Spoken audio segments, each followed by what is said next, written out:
Welcome back to another video of my channel Abhi the Talented Kid, and today I will be telling you about class 9 Civics Chapter 2 Constitutional Design. This chapter will have many parts, so be sure to watch it. In this chapter we will discuss about constitution, obviously from the title it says. So let's see. I have fought against white domination and I have fought against black domination.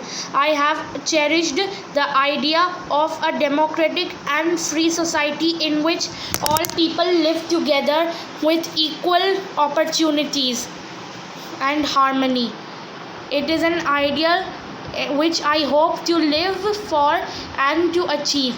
But if needs be, it is an ideal for which I am prepared to die.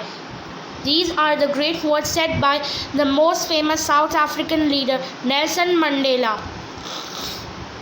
He, along with 7 other leaders, was sentenced to life imprisonment in 1964 for daring to oppose the apartheid system by the white South African government. He spent the next 28 years in South Africa's most dreaded prison, the Robben Island, meaning he got arrested for life imprisonment along with 7 other leaders as he opposed the apartheid system. In the apartheid system, there was a policy of differentiation between black people and white people.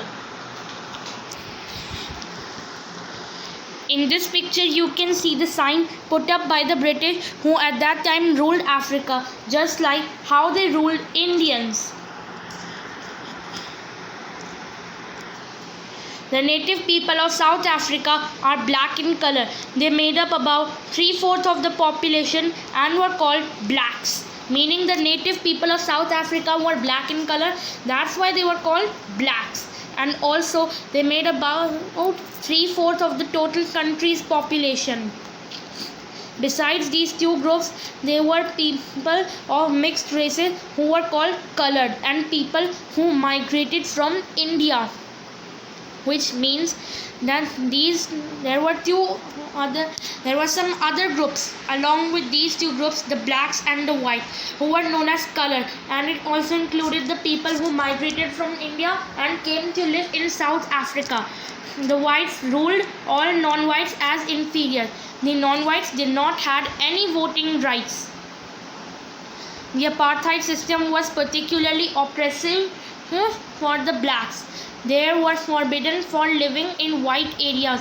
They included works with white areas only if they had a permit, meaning that they were not allowed to enter any territory belonging to white people. Even if they want to work there, they need to have a permit. Trains, buses, taxis, hotels, hospitals, schools and colleges, libraries, cinema halls, theaters, beaches, swimming pools, public toilets were all separates for the whites and blacks. This was called segregation, meaning there was a policy of segregation in which trains, buses, taxis, hotels, hospitals, all the public facilities were differentiated for blacks and for whites. They could not even visit the churches where the whites worshipped. Blacks did not form associations or protest against the terrible treatment, meaning they were not even allowed to enter churches and neither allowed to protest against this terrible treatment. But since 1950s, the blacks, colored and the Indians fought against the apartheid system, meaning in 1950 they all together united and started to fight for the apartheid system.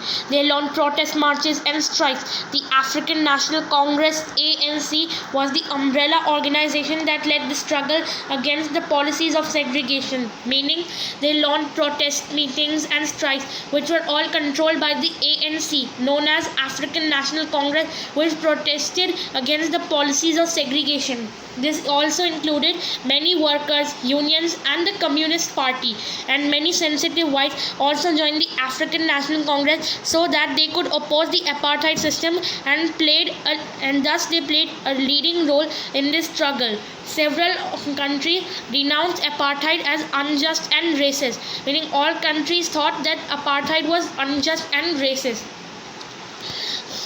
But the white racist government continued to rule by detaining, torture, and killing thousands of black and colored people. Meaning, just like how the Britishers beated Indians very badly, the same happened here. When they oppressed, they were tortured, killed, and arrested. Now let's see about the concept of turning towards a new constitution. As protests and struggles against apartheid has increased, the government realized that they could no longer keep the black under their rule through repression. Meaning, as soon as the apartheid progress and struggles increased by time, they thought that they could no longer deal with these black people. The white regime changed its policies, discriminatory laws were repealed, ban on political parties, and restriction on the media were lifted. Meaning the white regime changed its policies, discriminatory laws were repealed, and the ban on political parties and restrictions on the media were lifted. And finally, after 28 years of imprisonment, Nelson Mandela came out of the jail as a free man. And on the midnight of 26 April 1994, the new nation flag of Republic of South Africa was unfurled, marking the newly born democracy in the world. The apartheid government came to an end, paving way for the formation of a multiracial government. As the apartheid government got abolished, a multiracial government started. Now let's see the formation of a new constitution. After the emergence of the new democratic South Africa, black leaders appealed to fellow blacks to forgive the whites for the atrocities they had committed while they were in power.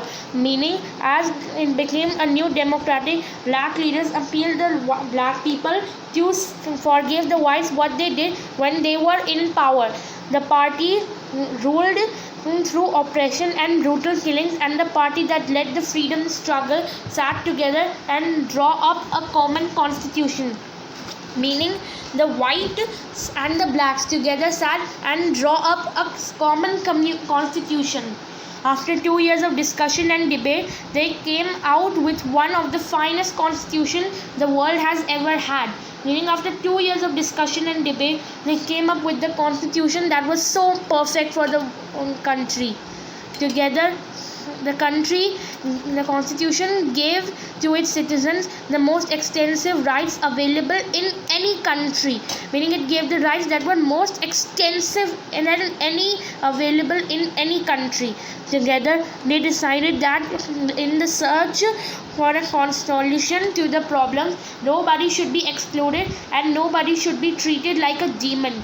Meaning that they should find the solution to the problem.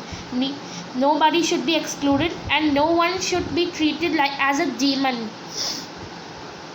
They agreed that everyone should become part of the solution, whatever they might have done or represented in the past. Meaning, they said that they must be a part whatever they have done in the past. After long negotiation, both parties agreed to compromise.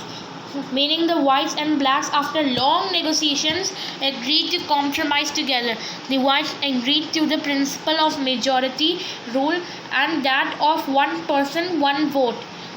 Meaning the whites agreed to the principle of majority rule and agreed to have universal adult franchise. They also agreed to accept some basic rules that were necessary for the poor and the workers. And the black agreed that majority rule would not be absolute. And they also agreed that the majority would not take away any property of the white minority.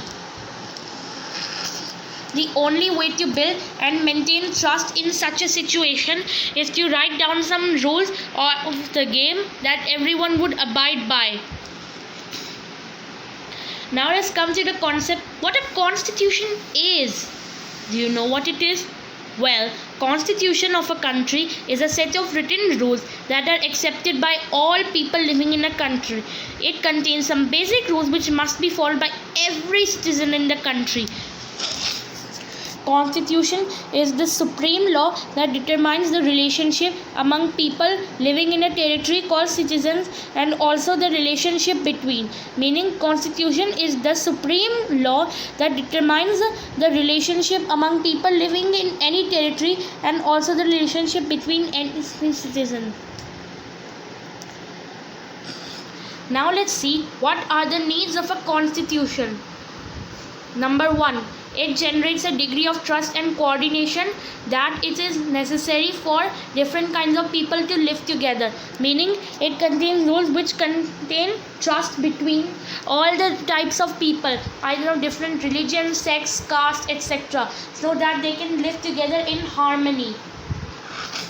Second, it implies how the government will be constituted and who will have power to take which decisions. Meaning, it specifies how a government will work and who will have how many power to take which decisions. Third, it lays down limits on the powers of the government and tells us what the rights of the citizens are. Meaning, it lays down what the powers of the ruler so that any ruler doesn't take any wrong decisions. Fourth, it expresses about the aspirations of the people about creating a good society. Meaning, it expresses how the people of India should have aspirations to create a good society. Now, by ending this video, let's answer some questions. Can you tell me what was apartheid and explain the struggle led by the South African against the white dominations? Second, why did South Africa felt the need to frame the constitution? Third, define constitution and draw the significance of constitution for any nation. With that question, we come and end to today's video. Don't forget to like and subscribe and comment also how do you like this video. Until next time, meet you with more fun videos. Bye.